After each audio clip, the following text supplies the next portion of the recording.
Para fechar negócios com investidores estrangeiros, não basta ter um bom produto. Vamos mostrar como dominar o processo jurídico, como ele é fundamental para garantir negócios sólidos e de sucesso. E hoje é o dia do combate ao trabalho infantil, além, claro, do Dia dos Namorados. Nós vamos avaliar como está o trabalho pela proteção das crianças aqui no estado e ainda como estão os ânimos na Câmara Municipal de Porto Alegre. O vereador mais votado da capital revela tudo sobre o primeiro semestre da nova legislatura. Eu sou Orestes de Andrade Júnior e o Poder RS está no ar.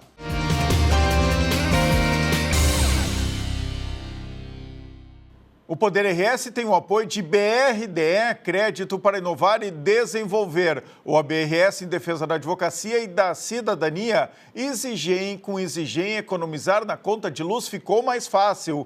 Dush, a bebida zero álcool da Fante Bebidas, sabor que conquista. Fica a dica para você que não bebe álcool. Vai de Dush, uma bebida comemorativa para grandes eventos, para esse Dia dos Namorados. Não tem nada melhor se você não pode ou não gosta de consumir álcool. Pensou em inovação? Vem para a Ubra, Chavin, restaurante de comida peruana que traz novos sabores para Porto Alegre. Inclusive o Chavin no Dia dos Namorados, a gente está em clima já do dia 12 de junho. Tem lá uma sala exclusiva para os pombinhos, para os namorados. Então não perde, faz a sua reserva pelo @.chavin. Vamos abrir o Poder RS de hoje com um recado já tradicional do nosso Banco Regional de Desenvolvimento do Extremo Sul, o BRDE. Pode rodar.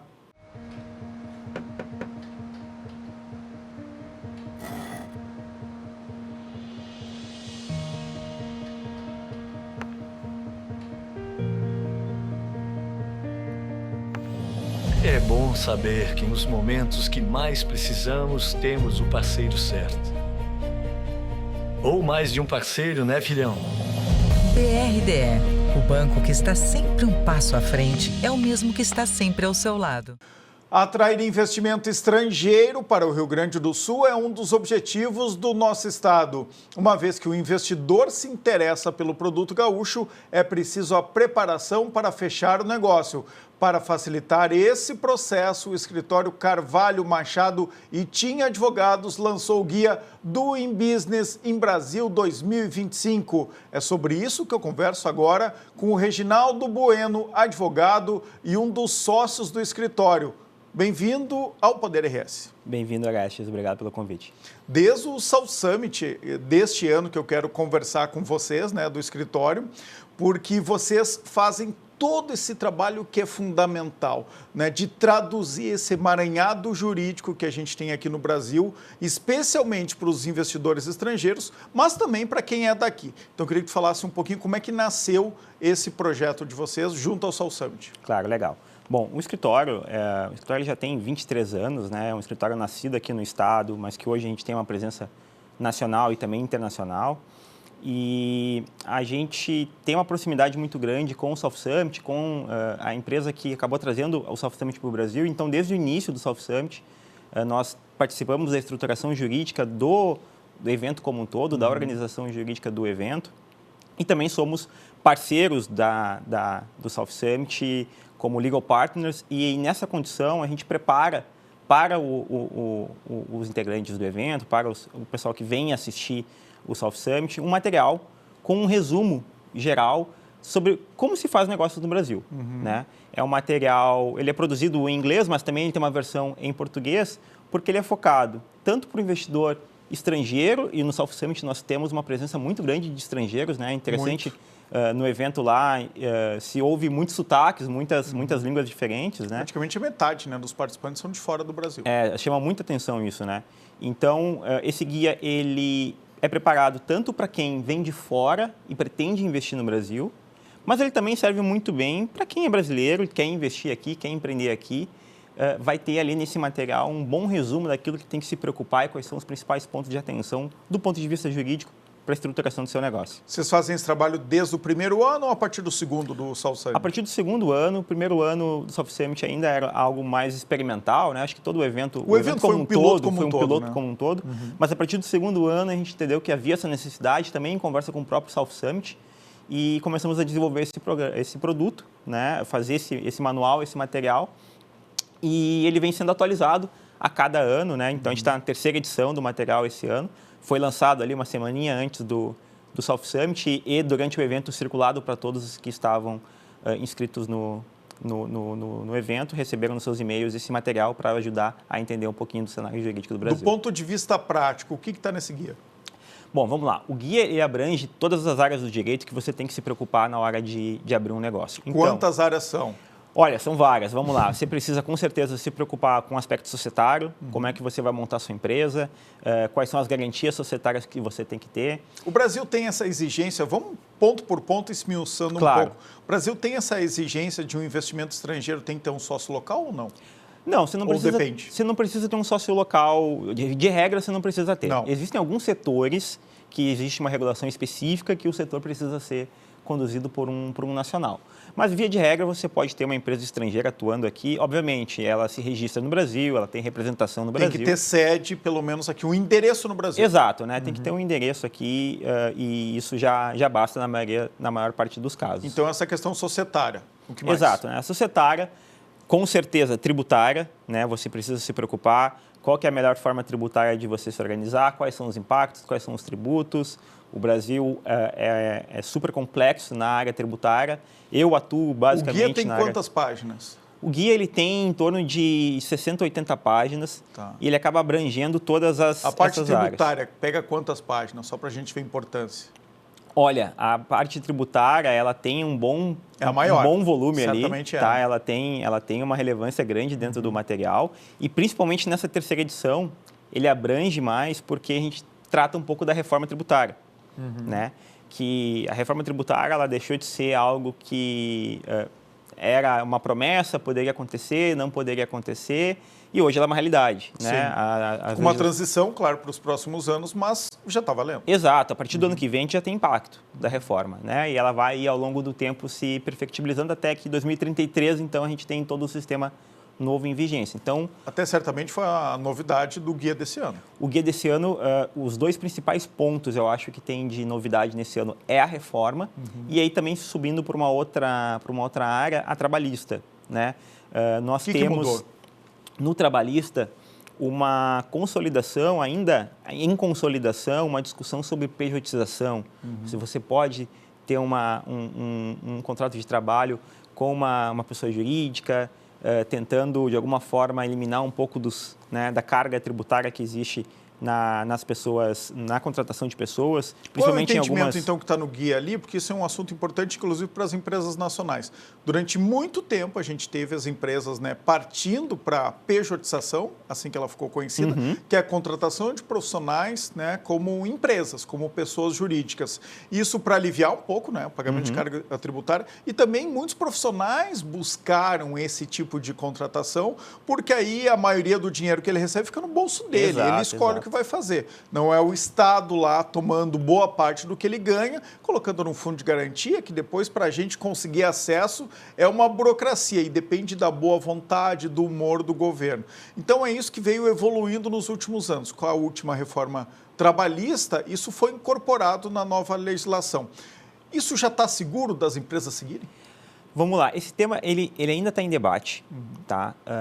Recentemente, nos últimos anos, no último ano, o Supremo Tribunal Federal passou a proferir uma série de decisões favoráveis a esse tema. Claro, existem alguns requisitos, não é qualquer pessoa que pode ser contratada de uma forma de pessoa jurídica.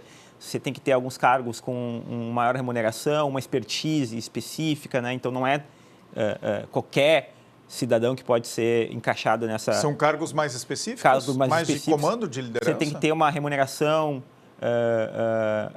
superior, você tem que ter uma pessoa que tenha uma formação acadêmica para que ela tenha, então, a noção dos impactos daquela forma de contratação. Então, existem alguns requisitos que a jurisprudência está desenhando.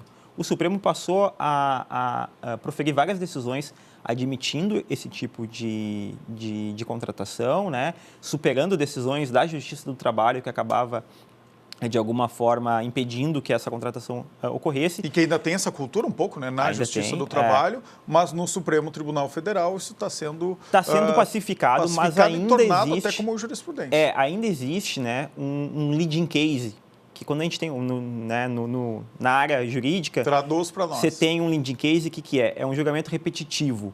É quando o STJ ou o STF, né, os tribunais superiores, eles escolhem um tema que tem uma repetição de casos sendo julgados de forma similar, e ele então elege alguns casos dessa série de casos repetidos para definir a tese, e julga aquela tese, para saber, posso ou não posso prejudiciar? Isso. Quais são os requisitos, quais são os critérios. E a partir do momento que esse leading case ele é julgado, ele vira um precedente obrigatório. Os tribunais inferiores, eles não podem deixar de seguir esse precedente. Isso já aconteceu? Na matéria de prejudiciação, há um leading case definido para julgamento, ele ainda não foi julgado, se tem uma expectativa que ele seja julgado esse ano, tá? E aí sim a gente vai ter uma pacificação dessa discussão. A tendência, aí os tribunais vão ser... primeira e segunda instância não podem mais contrariar essa decisão Exatamente. Maior. A tendência, pelo menos assim, das últimas decisões do Supremo, é de que essa matéria realmente seja validada e que a prejudiciação seja validada. Mas a gente vai precisar aguardar aí o julgamento do leading case para ter certeza absoluta. Isso é importante, então, né, para empresas que vêm de fora, especialmente os Estados Unidos, né, que lá tem basicamente se trabalha dessa forma, né, com pejotização, e aqui, me corrija se eu estiver errado, e aqui tem um outro formato, né, de contratação. Eu não diria que necessariamente é pejotização nos Estados Unidos, é que nos Estados Unidos você tem alguns outros ritos de contratação diferentes. Mas aqui, principalmente, assim... Ela é muito menos burocrática nos Estados Unidos, né? O pagamento é por horas.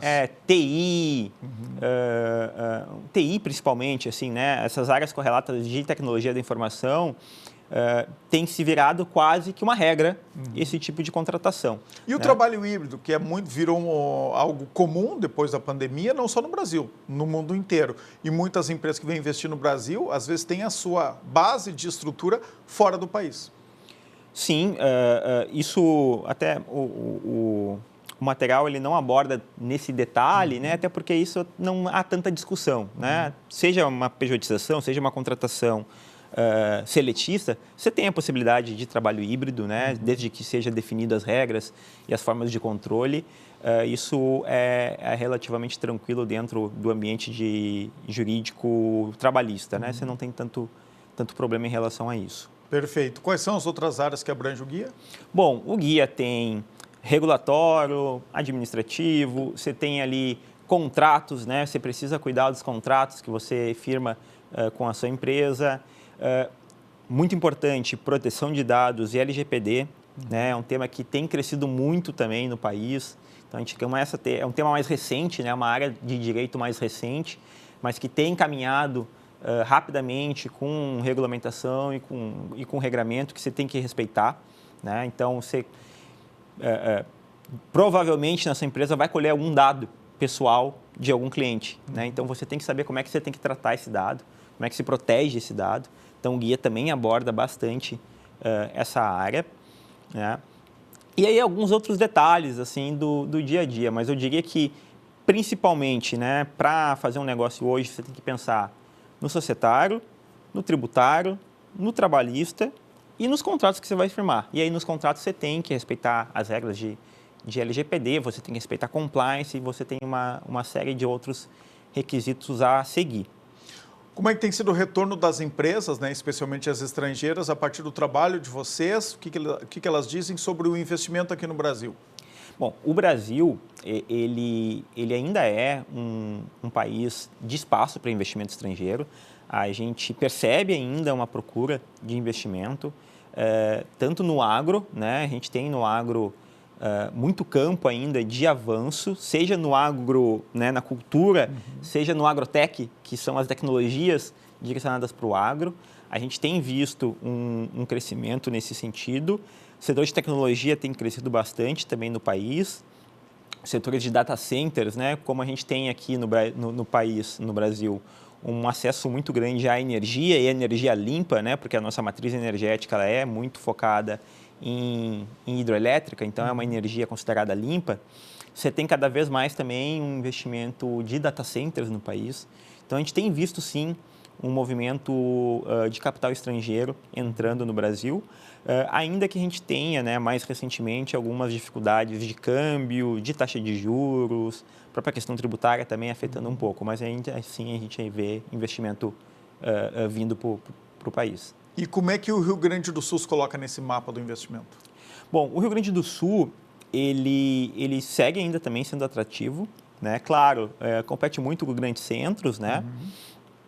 Você tem em São Paulo uma mão de obra mais qualificada, em maior número também, mas o Rio Grande do Sul ele não fica muito longe, ele tem conseguido trazer algumas empresas para cá, né? Até recentemente o governo do estado esteve, né, num evento em Nova York, conversando com algumas empresas, apresentando as empresas do estado para trazer investimento. Agora é importante isso, né? Acho que a gente viu um pouco no Sol Summit deste ano, depois das enchentes de maio do ano passado, a gente tem que mostrar que está tudo normal no Rio Grande do Sul, ou pelo menos quase normal. Claro que a gente está se recuperando do ponto de vista econômico ainda.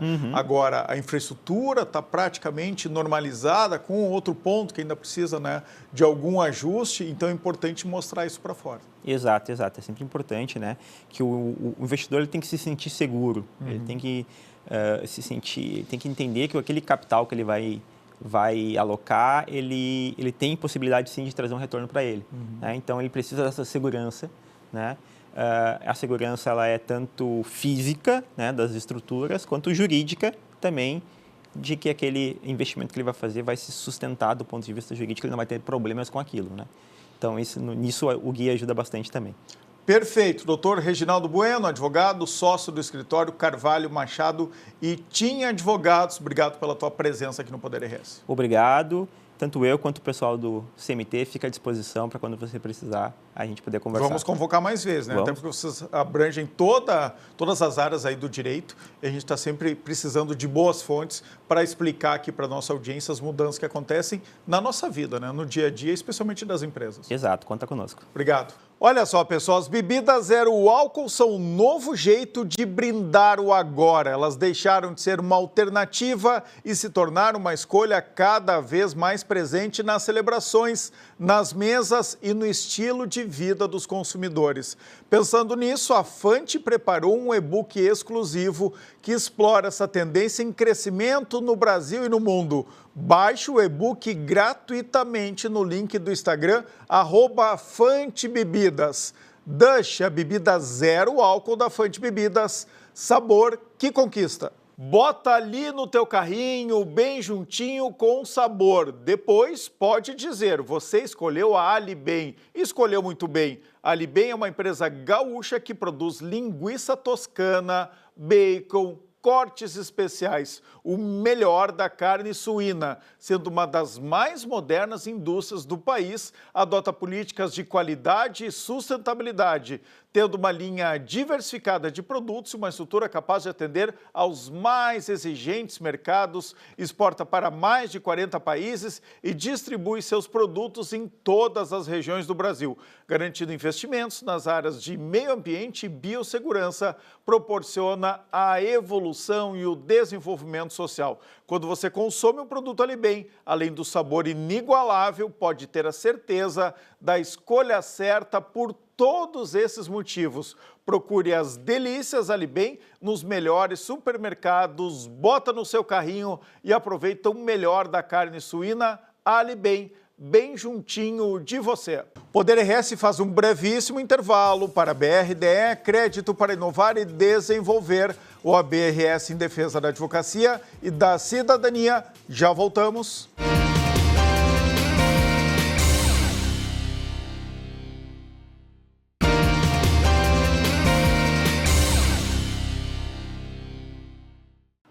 Poder RS está de volta para a BRDE, crédito para inovar e desenvolver. Olha só, pessoal, para além do Dia dos Namorados, o dia 12 de junho também é marcado pelo Dia de Combate ao Trabalho Infantil. Segundo os dados do IBGE, a região sul do país teve uma redução de 29%, arredondando nos números do trabalho infantil entre 2022 e 2023, mas ainda é preciso melhorar. Por isso, eu converso agora com a procuradora do Ministério Público do Trabalho, doutora Jéssica Marcela Schneider Roicou, que participou da ação que afastou 12 adolescentes de uma situação caracterizada como trabalho infantil. Doutora Jéssica, bem-vinda ao Poder RS. Muito obrigada, boa tarde, Orestes. Olha só, esse é um assunto que nós aqui do sul do país, que nós gaúchos, ficamos olhando e achando que é um problema lá do norte e do nordeste, concorda? Mas não, é um problema nosso aqui e eu queria que a senhora desse um pouco desse panorama, porque realmente eu acho, e me coloco nesse lugar também, viu, doutora Jéssica, a gente não olha com a devida atenção dessa situação, sobre essa situação de trabalho infantil que está muito mais perto do que a gente gostaria e do que a gente imagina. Orestes, então eu vou começar aqui conceituando o trabalho infantil. Perfeito. E na questão do trabalho, a gente tem aqui alguns parâmetros legais, né? De acordo com a Constituição Federal e as principais normas relativas ao tema, a gente tem que é proibido o trabalho do adolescente abaixo de 16 anos, com uma única exceção, que é o contrato especial de aprendizagem, né, a partir dos 14. Então, abaixo dos 14 anos, a gente tem que qualquer tipo de trabalho é proibido, acima dos 14 até os 16. A gente tem essa única possibilidade da aprendizagem profissional. É o nosso jovem aprendiz? Isso, exatamente, o programa do Jovem Aprendiz. E a partir dos 16 anos, então, esse adolescente ele pode celebrar um contrato de trabalho, ainda com algumas restrições até os 18 anos. Até os 18 anos ainda continua sendo proibido o trabalho noturno, o trabalho insalubre, o trabalho perigoso e em algumas condições especialmente nocivas ao adolescente, que são aquelas que estão incluídas no que a gente chama de lista TIP, que é o decreto que elenca as piores formas de trabalho infantil, de acordo com parâmetros internacionais, de normativas internacionais que foram absorvidos, então, pela legislação nacional. Então, os parâmetros que se tem são esses, né? 14, 16 e 18 anos. E dentro desse quadro, a gente tem ainda, assim, um número significativo de crianças e adolescentes em situação de trabalho infantil. Eu trouxe aqui alguns dados. Pelos dados da PNAD, que é a pesquisa contínua, né, do IBGE, no ano de 2023, a gente tinha no Brasil um total de 1,6 milhões de crianças e adolescentes em situação de trabalho infantil, entre situações de trabalho proibido, todas as faixas, né, até os 18 anos. E dessas crianças e adolescentes, a gente tem uma predominância, então, de meninos e de meninos negros, especialmente. E trazendo esse dado nacional aqui para o Rio Grande do Sul, eu tenho aqui dados da fiscalização. De acordo com os dados do Ministério do Trabalho e Emprego, no ano de 2024, foram 143 crianças e adolescentes flagrados pela atividade de fiscalização. E por que a gente tem essa discrepância tão grande entre a situação de trabalho infantil e o número de crianças e adolescentes alcançados? É porque o trabalho infantil, na verdade, ele é um problema que ele é socialmente ainda muito aceito. Então, a gente tem um grande problema de subnotificação desses casos de trabalho infantil, porque é aquela sociedade que aceita, que continua com aquela mentalidade de que é melhor a criança estar trabalhando do que estar roubando, como se esse fosse o único caminho possível e aceitável para essa criança. Então, as instituições, muitas vezes, elas não chegam ao conhecimento das instituições essas situações de exploração, né, de crianças e adolescentes, e ainda assim, enquanto chegam, ainda tem alguns desafios a serem enfrentados na atividade de fiscalização. Mas, respondendo à pergunta, sim, é um problema que também se faz presente aqui no nosso estado, e a gente tem uma predominância dos casos que foram flagrados aqui no estado, principalmente na atividade calçadista. 32,9% dos casos de trabalho infantil encontrados no ano de 2024 foram no setor de beneficiamento, de couro de produção de calçados. Então, sim, é um problema que continua presente na nossa sociedade. Por que isso acontece ali, especialmente nessa região do Vale dos Sinos, né? É cultural? O que acontece ali?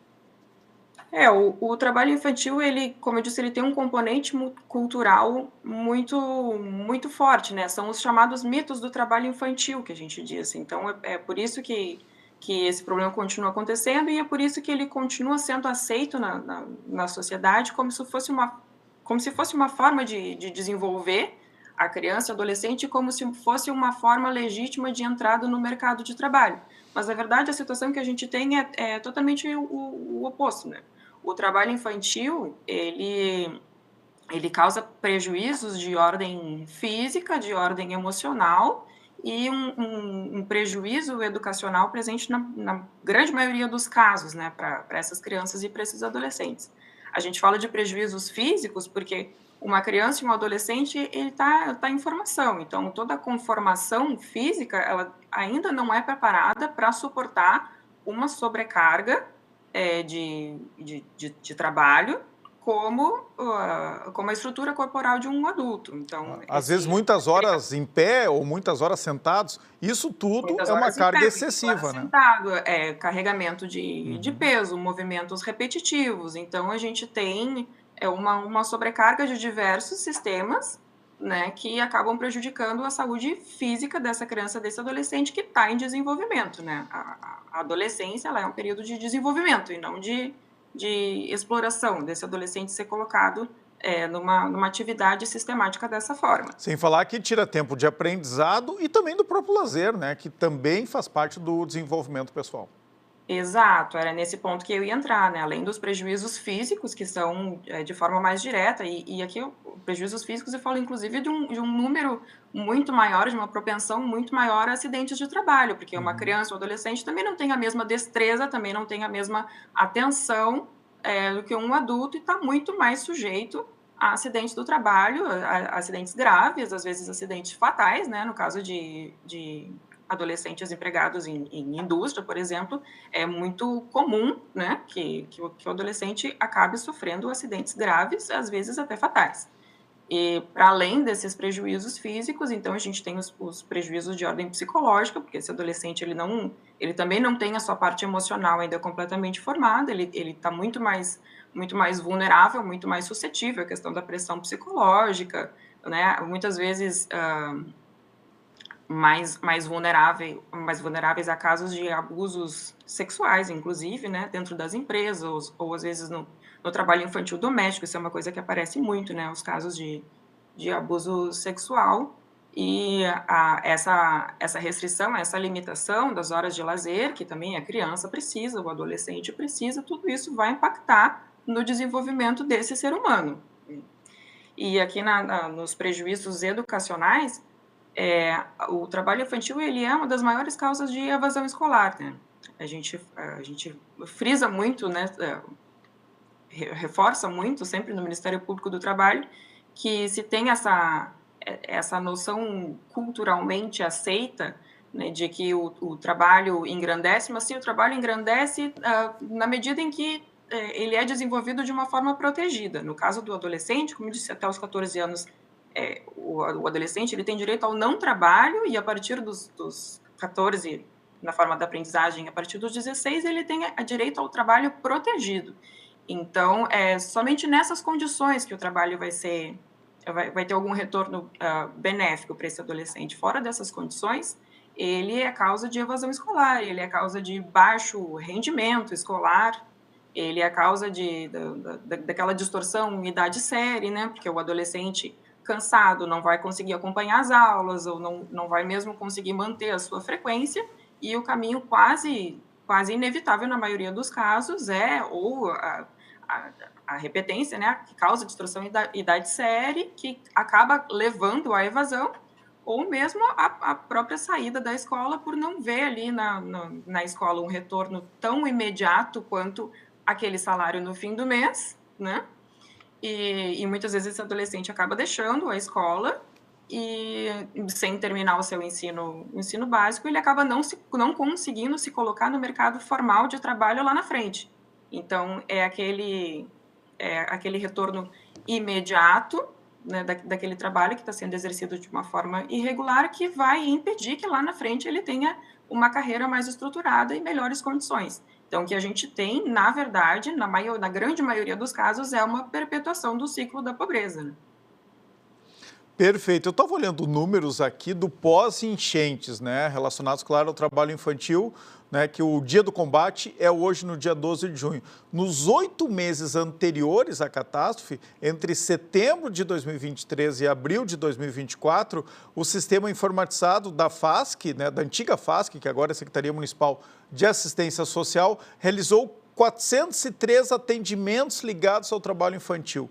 Já agora, nos 8 meses posteriores, até 7 de janeiro, o número foi de 506. Então, aqui, um aumento de 20% praticamente. Em Porto Alegre, em que atividades essas crianças estão trabalhando, doutora? No pós-enchente, a gente teve um aumento geral das situações de vulnerabilidade no estado inteiro, né? E essa situação, ela se refletiu também no número de crianças e adolescentes atingidos em situação de rua, em situação de trabalho informal. Então, esse número realmente ele cresceu em decorrência de todo esse contexto.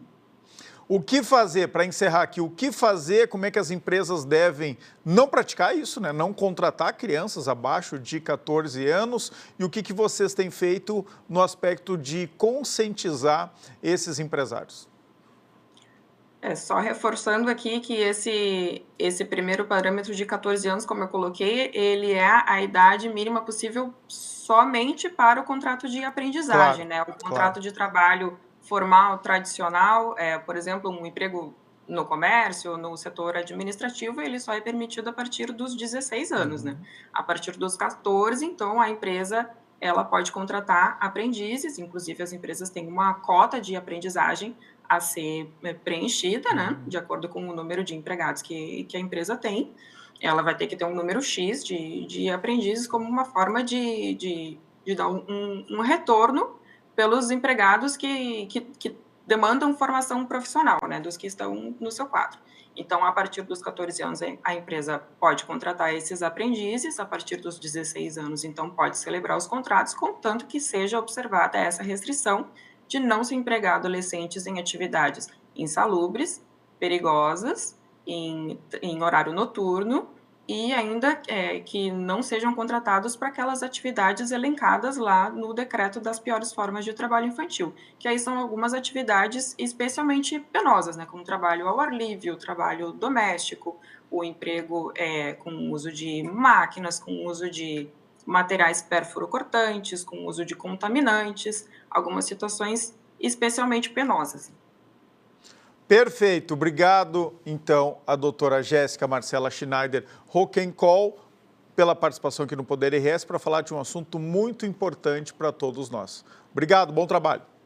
Obrigada, eu que agradeço esse espaço. Faça sua graduação na maior universidade do estado e uma das 5 melhores privadas. Escolha a Ubra, aqui você tem práticas de verdade, desde o início do curso, eventos de networking, professores altamente reconhecidos no mercado de trabalho e muito mais. Matricule-se agora mesmo em ubra.br/vestibular e garanta condições especiais de pagamento. Ubra, seu futuro começa aqui.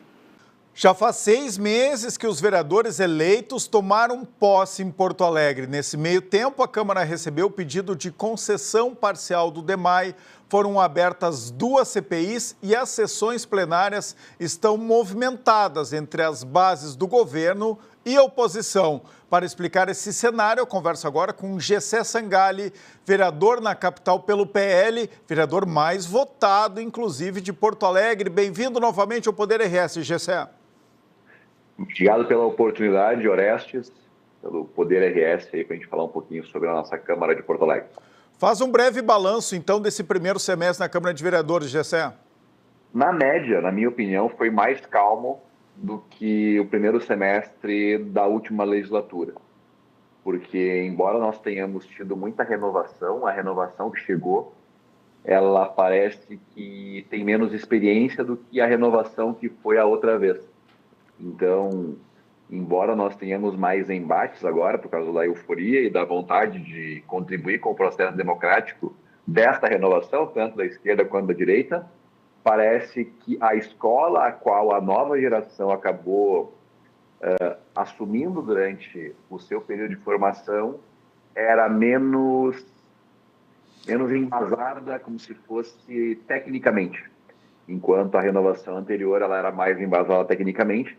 Então, nós temos observado muita disputa, muito debate, muita discussão, mas pouca proposição de qualidade. Eu acho que essa pode ser uma boa síntese do que nós estamos observando nessa renovação política que nós temos agora na Câmara de Porto Alegre. Por outro lado, também a renovação do governo, fazendo com que agora, ao invés de termos um novo governo, nós tenhamos a continuidade de um governo que já se encontrava, acabou fazendo com que a demanda por mudanças também fosse menor, do ponto de vista do Poder Executivo, porque o Poder Executivo, como é um projeto de continuidade, tem poucas alterações a serem feitas. Até uma crítica que eu faço à questão da reeleição talvez seja justamente essa, porque após a reeleição, um governo sem perspectiva de nova eleição, pelo menos não de maneira muito clara, porque não se sabe ainda quem é que vai ser o sucessor desse governo, diminui um pouco o ímpeto por entregas. Então, parece que o ritmo do novo governo está um pouco mais lento. Parece que nós já estamos em velocidade de cruzeiro, esperando como se fosse no final do voo, se aproximando para pouso, sem muitas intercorrências. Então, acho que a velocidade com que o governo está propondo também mudanças acaba estimulando um ambiente de mais, entre aspas, calmaria na Câmara de Vereadores. A questão da concessão do DEMAI, que é algo que ficou do primeiro governo para esse, me parece já pacificado, foi protocolado na Câmara, mas muito mais por uma questão de gesto do prefeito Melo do que por uma necessidade legal, porque, do ponto de vista legal, ele já estaria autorizado a fazer qualquer tipo de parceria,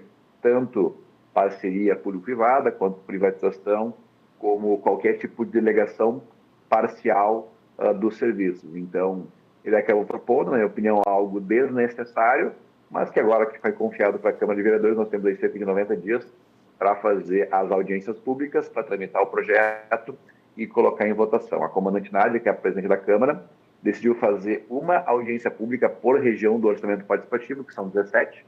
Então, ao longo desses próximos 2 ou 3 meses, nós estaremos justamente fazendo essas audiências públicas. Algumas já aconteceram, outras estão acontecendo.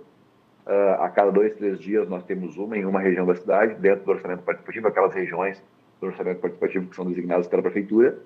E vai se encerrar no final, acho que não me engano, no dia 28 de julho, LH. E tem tido a participação da população, porque essas audiências públicas, em geral, elas são, quem mobiliza, né, a presença nessas audiências públicas são os partidos de esquerda.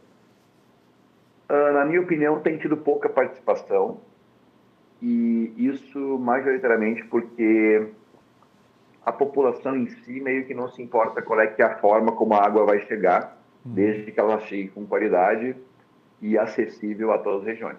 Hoje, infelizmente, nós temos mais de 50% do esgoto não tratado na cidade de Porto Alegre, depois de 60 anos de DEMAI. Então, existe como se fosse um esgotamento dessa expectativa de que o DEMAI público vai conseguir fazer 100% desse tratamento de esgoto dentro do prazo, que é agora 2033. Então, como o prefeito Melo acabou fazendo um projeto que contempla a manutenção de todos os servidores do DEMAI, não existe como se fosse um obstáculo a qualquer tipo de concessão ou parcerização daquilo que foi modelado para ser feito. Então, vão basicamente nas audiências públicas poucas pessoas que têm algum tipo de problema com a sua alimentação de água, distribuição, coleta de esgoto, poucas pessoas nesse sentido. Algumas lideranças locais que enxergam na audiência pública uma oportunidade de conversar com uma autoridade, o prefeito, o vice-prefeito, o secretário, ou mesmo vereador, e alguns sindicalistas. E até nas duas participações que nós tivemos na Câmara de Vereadores de Porto Alegre, uma quando foi recepcionado o projeto de lei por parte do Melo e outra na primeira audiência pública, que foi a primeira audiência pública da concessão parcial do DEMAI, que se realizou na Câmara de Vereadores. Tinham cerca de umas 20 ou 30 pessoas, entre aspas, populares, além de vereadores, secretários e pessoas que trabalham no DEMAI do ponto de vista da cúpula, que vai fazer a operacionalização do processo de parcerização, tinham cerca de 30, mais ou menos, populares. E destes, eu fiz uma pergunta que me pareceu bastante lógica, que era quantas pessoas daquelas que ali estavam eram servidores do DEMAI. E a resposta foi 3 ou 4 pessoas eram servidores do DEMAI. Isso que, na minha opinião, acaba trazendo uma resposta de que o projeto ele foi acatado, inclusive, pelos próprios servidores, porque se encontravam ali mais pessoas vinculadas ao sindicato do que, de fato, ao próprio DEMAI. Então, eu acredito que essas audiências públicas, embora necessárias, elas estão cumprindo muito mais um papel de cumprir tabela, justamente porque a própria população e os próprios servidores do DEMAI se sentem contemplados, do que, de fato, esclarecer algo, porque, aparentemente, a população e o DEMAI, os servidores, especialmente, entenderam que, no final das contas, esse modelo vai ser o mais benéfico, tanto para a cidade quanto para os próprios servidores. Eu acho que o prefeito Melo, tu colocou bem, Gessé, deu um checkmate na oposição, né? Porque ele mantém todos os 3 mil servidores ali no DEMAI, mantém a água pública ainda e faz um movimento, né, de parceria com a iniciativa privada para trazer os investimentos necessários para universalizar o esgoto, né, o tratamento, né, de esgoto aqui em Porto Alegre. Então, realmente é difícil fazer oposição. Mas sabe onde é que tem uma oposição? Uma faixa gigante, Gessé, ali na Avenida Mauá, num prédio invadido há meses, né, um prédio do INSS, e tu protocolou este semestre na Câmara de Vereadores um projeto de lei que criminaliza as ocupações de imóveis públicos e privados. Fala mais sobre isso, que é muito importante. O termo criminalizar, ele não é o mais adequado, porque embora tenha essa intenção de repelir ou desestimular as invasões, a nível municipal nós não podemos mexer no Código Penal, né? Então não é um crime, mas aquilo que a gente está tipificando. Mas o que a gente está fazendo é justamente criar como se fosse um cadastro municipal, onde as pessoas que forem flagradas invadindo prédios privados ou públicos fiquem impedidas de acessar alguns benefícios intermediados pela prefeitura ou mesmo tenham acesso a programas assistenciais como moradia, entrar na fila, alguma coisa nesse sentido do ponto de vista de gestão da Secretaria de Habitação, porque na prática esses movimentos, entre aspas, sociais, acabam utilizando esse sistema de pressão por invasão para furar a fila daqueles que estão esperando uma moradia por se encontrar, por exemplo, em áreas de risco aqui na cidade. Então, a pessoa que está sendo realocada da sua moradia por morar agora, por exemplo, em cima de um dique que precisa de manutenção para garantir a segurança da cidade, ela vai entrar numa fila da Secretaria de Habitação para que ela possa ter ou bônus moradia, ou a compra assistida, ou receber alguma casa de algum programa assistencial do governo, intermediado pelo município. Quem faz essa intermediação é a Secretaria de Habitação da cidade de Porto Alegre. E algumas pessoas vinculadas a movimentos, entre aspas, sociais, porque na minha opinião não são sociais, são movimentos terroristas, usam o processo de invasão de áreas privadas e de áreas públicas para tentar furar a fila dessas pessoas que foram designadas como moradoras de área de risco, por exemplo, ou que precisam ter a sua realocação garantida pelo poder público. Então, nós fizemos esse projeto de lei muito baseado naquilo que foi feito a nível federal, de punir, do ponto de vista administrativo, invasores, como, por exemplo, do MST, a nível municipal, que invadam residências ou invadam prédios públicos, tentando furar a fila de moradia aqui na cidade de Porto Alegre. Então, eu tenho outros coautores, se não me engano, a vereadora Nádia, a vereadora Fernanda, a vereadora Ramiro, o vereador Marcos Felipe, não me lembro se mais algumas, acredito que esses todos. A ideia é justamente fazer com que, a nível municipal, essas pessoas fiquem como se fosse um asterisco ali no seu nome e percam o direito a auxílios municipais e também a poder participar de concursos públicos do município de Porto Alegre, o que acaba sendo, sim, uma ferramenta de pressão para que essas pessoas não participem desses movimentos de invasão que são prejudiciais às pessoas que estão esperando, especialmente também às pessoas que tiveram essa propriedade violada em função desse tipo de invasão. Gessé, também quero abordar contigo a questão do ano que vem, do ano eleitoral, né, que a gente vai ter em 2026. Tu certamente já está com roupa de candidato a deputado. Eu só quero saber se é federal ou estadual, Gessé.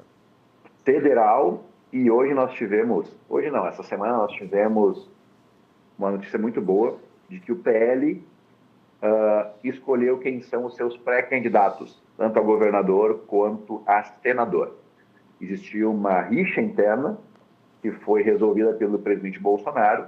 Então, os pré-candidatos a governador aqui pelo Rio Grande do Sul e senador serão, respectivamente, Zucco, indicado pelo Bolsonaro como pré-candidato a governador pelo Rio Grande do Sul, e Sanderson, atual deputado federal e também agente de Polícia Federal, que acabou sendo designado pelo presidente Bolsonaro a disputar, óbvio que na condição de pré-candidato ainda, ao Senado da República pelo Partido Liberal.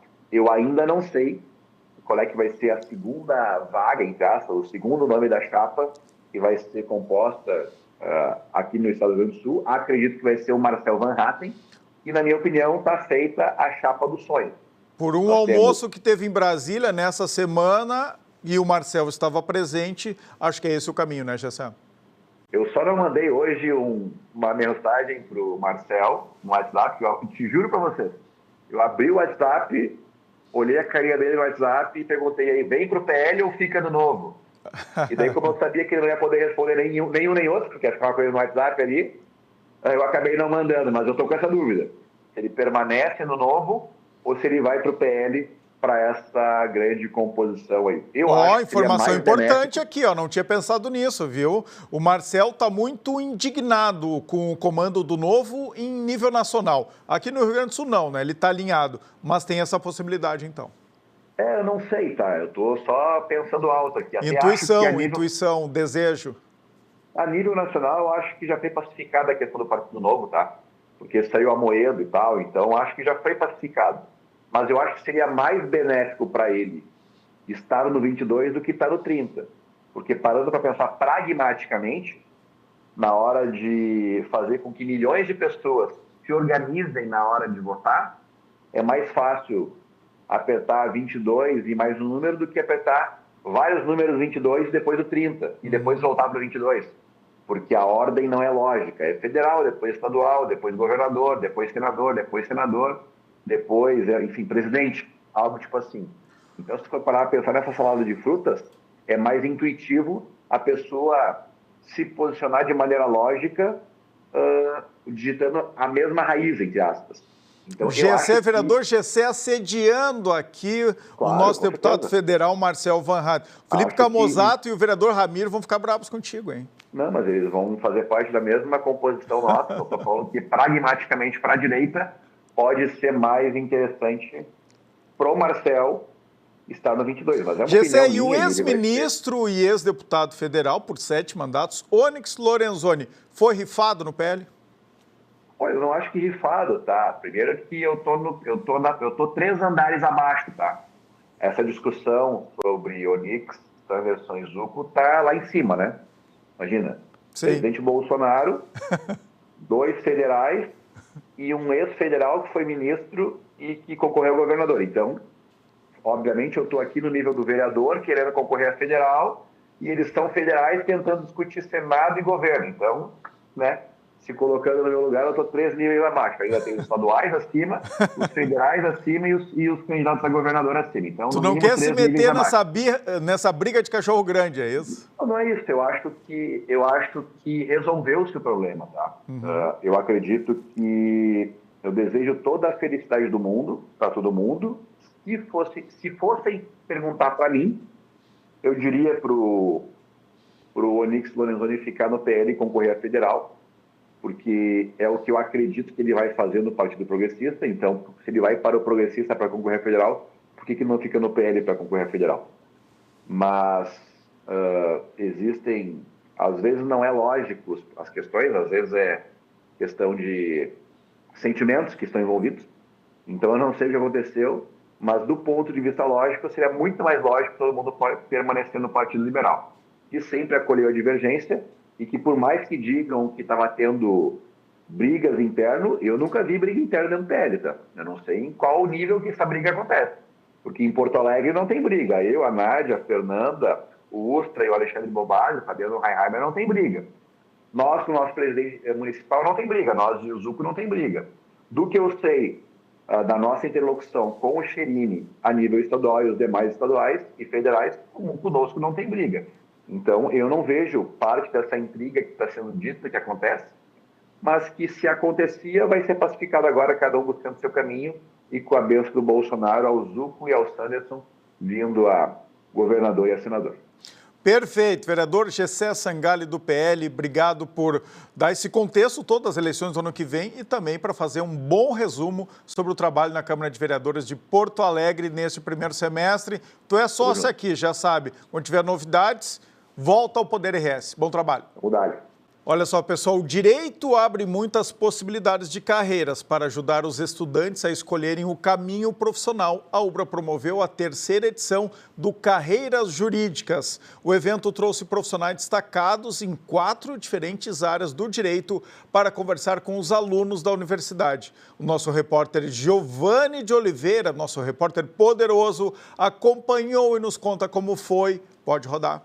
Muitas direções surgem na estrada de quem decide iniciar uma jornada no curso de Direito. São opções no serviço público, na iniciativa privada, na justiça, na educação. Com tantas opções, ouvir aqueles que já trilharam o caminho ajuda os estudantes a refletirem sobre o que buscam para suas vidas profissionais. Com este propósito, a UBRA promoveu nesta quarta-feira a palestra Carreiras Jurídicas. Fomos premiados, e honrados aqui com uma palestra maravilhosa de profissionais de tão alto gabarito. E para os nossos alunos isso é sempre muito importante porque é mais conhecimento, é mais conteúdo importante para a formação e é isso que a gente espera, que eles aprendam e cada vez mais fiquem mais apaixonados pela profissão. Nós trazemos palestrantes que são de destaques na área do direito. Então é um evento em que os alunos eles vão assistir como aqueles palestrantes chegaram, se encontram aonde eles estão, atingiram sucesso, pessoas que vão inspirar os nossos alunos. Então é um evento muito bacana, os nossos alunos gostam muito, porque eles vão ter a vivência de como aquele palestrante, tudo que ele fez, a sua trajetória para chegar até ali. Além das experiências, o evento foi uma chance para debater as oportunidades, o presente e o futuro da profissão. Quando eu me formei, não se falava, por exemplo, em advogar para startups. Não se falava em direito digital, em advogar no mundo digital. Então, quando dizem, mas a inteligência artificial vai tirar o lugar do advogado, eu não concordo. Eu acho que talvez tire o lugar do advogado que não esteja atualizado, que não saiba utilizar a inteligência artificial. Mas as oportunidades se criam a cada momento. Neste ano, os alunos da UBRA tiveram a oportunidade de assistir às palestras da delegada Eliana Paraíba Lopes, do advogado e presidente da AELBRA, Carlos Augusto Melk, da vice-diretora-geral da Escola Superior de Advocacia da OAB-RS, Bruna Razeira, e do desembargador Marcelo Dornelles. A UBRA é referência, 53 anos de história, curso consolidado, curso de Direito, os melhores cursos do Estado, faz com que essas pessoas também estejam aqui para enriquecer o seu próprio currículo, pois estão numa grande instituição. Além de experiências profissionais, os estudantes que lotaram o auditório do curso de odontologia da UBRA conheceram histórias de sucesso na vida. Eu tive que trabalhar durante toda a minha faculdade. Imagino que seja a realidade de muitos de vocês. Mas, sempre que pude, eu tentei direcionar. Eu ia no MP, que pagava bem melhor. Depois eu fui para o fórum, que pagava melhor ainda. Não fui para o escritório da advocacia, porque lá em casa não pagavam tão bem. Então, o meu primeiro contato com a advocacia foi só depois de formada. Aproveitem. Essa é a oportunidade de tentar entender, de tentar se encontrar e de saber, Eu acho que, mas não só agora, eu acho que a gente tem a vida inteira, até que vivos estivermos, para recalcular a rota e para reconhecer o que a gente realmente gosta de fazer. Eu fui professor universitário por 15 anos, eu fui advogado por 4 anos, eu passei no concurso para delegado de polícia com 23 anos, não acabei não exercendo, o concurso foi anulado por algumas irregularidades. Fui promotor de justiça por 27 anos, fui chefe do Ministério Público por 2 anos e hoje sou desembargador há quase 2 anos. Os palestrantes apresentaram as diferenças entre a carreira pública e o trabalho na iniciativa privada. Nem todos têm, esse que eu quero chegar ao ponto, Nem todos vão ter a capacidade e a visão de empreendedor do Melvin. E nem todos que querem e vão fazer concurso têm o perfil, a visão, a missão de quem trabalha na área pública. Então, por exemplo, a minha vida foi, eu fiquei advogado enquanto não passava no concurso, porque a minha cabeça... Eu sempre tive uma mentalidade de que o direito e a advocacia, eu não faria simplesmente o exercício de uma profissão de um prestador de serviço. Eu queria ser um empreendedor, eu queria fazer do direito um negócio, do meu escritório um negócio. Então eu trouxe primeiro para minha mente aquilo que eu acreditava que pudesse fazer sentido na advocacia. Discutindo sobre a carreira, os participantes também refletiram sobre propósitos e sobre a sociedade. Vocês não estão aqui por um acaso. Todo mundo aqui tem um propósito, todo mundo aqui é agente de transformação. Independente da profissão que vocês escolherem, vocês têm que ter um propósito de vida para mudar e para impactar a vida de quem está do lado da gente. Nem que seja dentro de casa, né?